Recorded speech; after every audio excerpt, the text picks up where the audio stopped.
Well guys, back again. I know it's been a little while since I even updated this, since part 1. Let's just say every time, it's always the case, every time you start a big project, real life gets in the way, and that's exactly what happened. So this is only part 2 of the CT-100 restoration, and an update of where I'm at. I have all the electrolytics changed out. In fact, I should be looking at this first.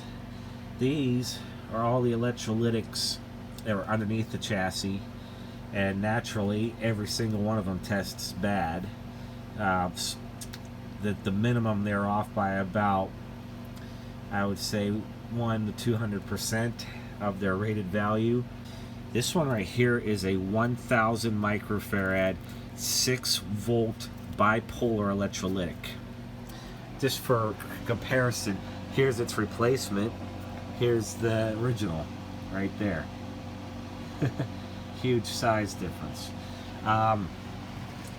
And since I made the first video, one thing I said I was going to try my hand at was restuffing the capacitors. I never did it before, and I formed an opinion on it, and my mind's made up. I am not going to be doing restuffing.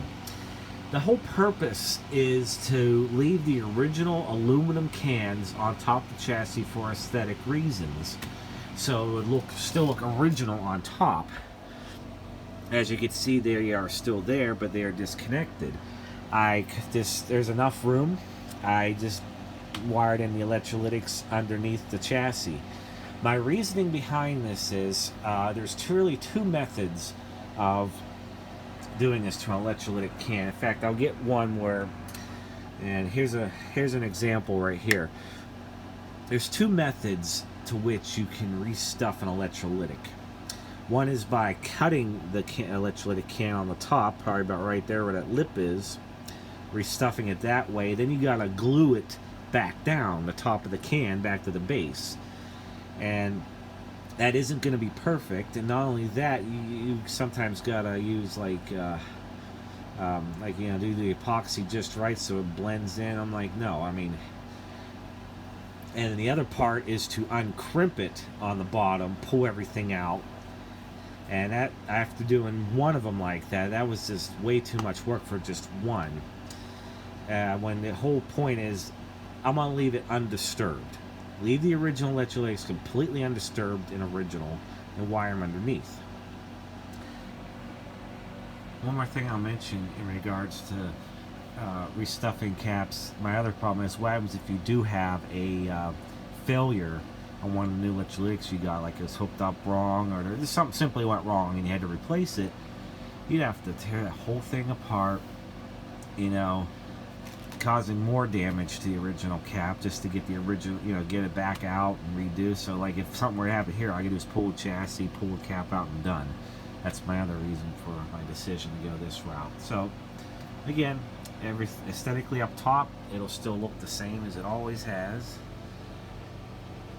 and underneath is where all the action will be. Simple enough.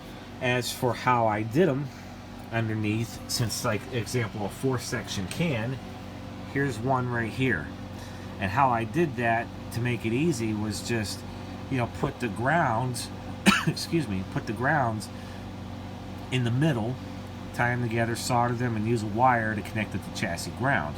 And I used hot glue to hold the caps together, and you're done. That's pretty much it right there. And you can see I'd have some there, electrolytics there, there are 2 right there. There. Now mind you, I only did the electrolytics so far. Here's a gang of 4 that were on top of the chassis right behind the power supply where the selenium rectifiers are at. These are just hanging here right now. I haven't mounted them yet. There were 4 single section electrolytic cans there, so that's why, if there's 4 total, no big deal. And there were 2 electrolytics up in the flyback transformer compartment that have been changed out, because these all require voltages of 200, 300, or 450 volts or so. I had to order a bunch of electrolytics. The cost probably around $80. I use good quality electrolytics, made in Japan, United Chemicon, 105 degrees C rated, 10 to 12,000 hours. So they're top-notch caps that are in here. And like the bipolar, I use Nichicon. So yeah, that's where I'm at. So the next step, and it'll be in the following video after these, I'm going to be replacing the wax and paper capacitors. In fact, I already mapped them all out on here. All orange drops, all properly rated. But look, it's going to cost me $209.92 from DigiKey.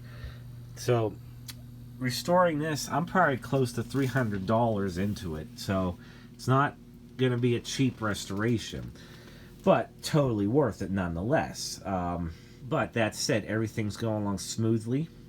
Nothing appears to be damaged out of the ordinary.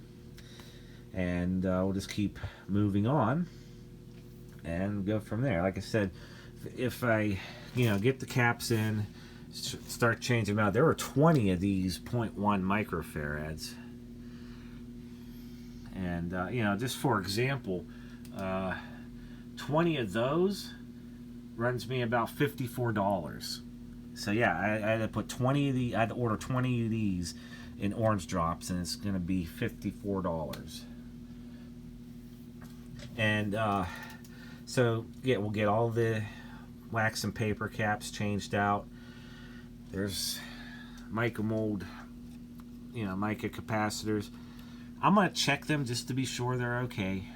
I know I've heard two stories. They're not supposed to go bad, but check them anyhow.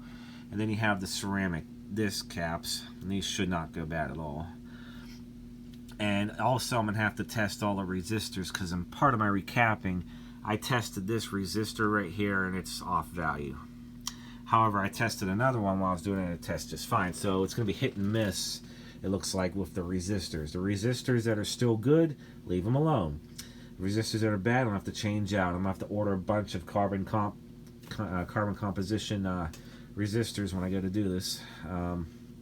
And like I said, these white inductors are going to have to replace. That one's broken, and the casing fell apart, and there's a wire busted off of it, so that's going to have to be done. But so yeah, part 2 this video, that's where we stand. All the electrolytics are done. Now we're on to the wax and paper caps.